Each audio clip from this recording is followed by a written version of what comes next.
హరీష్ గారు, మీ గురువు పూరి గారు కూడా వన్ ఆఫ్ ది గురువు ఆర్జీవి గారితో పాటు. సో ఆయన సినిమా రిలీజ్ అవుతుంది, శిష్యుడు గురువు సినిమా కూడా రిలీజ్ అవుతుంది. సో గురు శిష్యుల పోటీయా సార్? ఏ రోజు కూడా అంటే పూరి జగన్నాథ్ గారు కానీ, వినాయక్ గారు కానీ, రాజమౌళి గారు కానీ, నేను డైరెక్టర్గా ఎదుగుతున్న రోజుల నుంచి నాకు విపరీతంగా నన్ను ఎంకరేజ్ చేశారు. నా సినిమా డైలాగులు నచ్చినా, సినిమాల పాటలు నచ్చినా నాకు ఫోన్ చేసి మాట్లాడేవాళ్ళు. ఇక్కడ నా ఫంక్షన్స్లో కలిసినా, పార్టీలో కలిసినా ముగ్గురు నాకు గురుతుల్యులు. పూరి గారితో నేను ఎక్కువ వర్క్ చేశా, పూరి గారితో నాకు రిలేషన్ ఎక్కువ. ఏ రోజు కూడా పూరి గారితో కంపేర్ చేసుకునే స్థాయి కాదు నాది. Is a legend director first of all.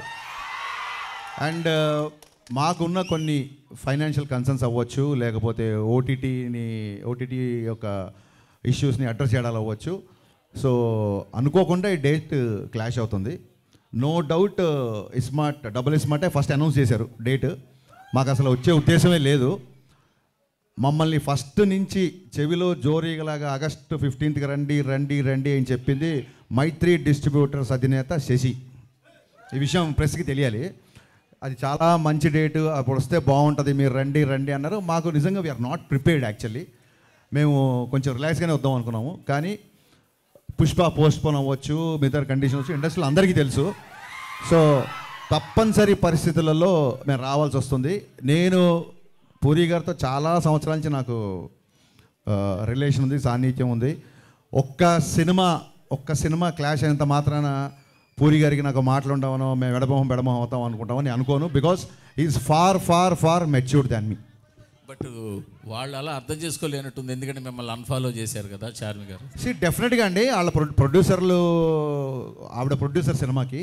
So ప్రొడ్యూసర్కి డెఫినెట్గా నేను ముందుగా డేట్ అనౌన్స్ చేస్తే ఇంకో సినిమా వచ్చినప్పుడు వాళ్ళ ప్లేస్లో నాకు ఉంటే నాకు కొంచెం ఇరిటేషన్గానే ఉంటుంది. సో నేను చార్మి గారిని తప్పు పట్టను. అండ్ సోషల్ మీడియా అనేది ఎవరి ఇష్టం, వాళ్ళది. ఎవరు కావాలంటే వాళ్ళు ఫాలో అవ్వచ్చు, ఎవరు కావాలంటే అన్ఫాలో అవ్వచ్చు. అండ్ అన్ఫాలో అయినట్టు కూడా నేను కన్ఫర్మ్ చూసుకోలేదు, ఎందుకంటే నాకు ఎవరో మీమ్ పంపించారు. చాలా మీమ్స్ వస్తుంటాయి. ఐ డోంట్ టేక్ ఇట్ అంత సీరియస్గా తీసుకోను. అండ్ మీ అందరికీ అంటే ఇంకో ముఖ్యమైన విషయం చెప్పాల్సింది ఏంటంటే, రామ్తో నేను సినిమా చేయబోతున్నా. జవాన్ అండ్ కృష్ణమ్మ ప్రొడ్యూసర్, కొమ్మలపాటి కృష్ణ ప్రొడ్యూసర్గా రామ్ గారితో నా సినిమా ఉంది. సో నేను సినిమా చేసే హీరోతో కావాలని చెప్పి ఏం క్లాష్ కావాలి వెళ్ళట్లేదు. ఇదేంటంటే అన్అవాయిడబుల్ సిచ్యువేషన్స్. సో మాకు తప్పట్లేదు. దీన్ని మనస్ఫూర్తిగా అందరూ అర్థం చేసుకుంటారు అనుకుంటున్నా. At the same time double smart, mister Bachchan రెండు బ్లాక్ బాస్టర్ అవ్వాలని మనస్ఫూర్తిగా కోరుకుంటున్నాను.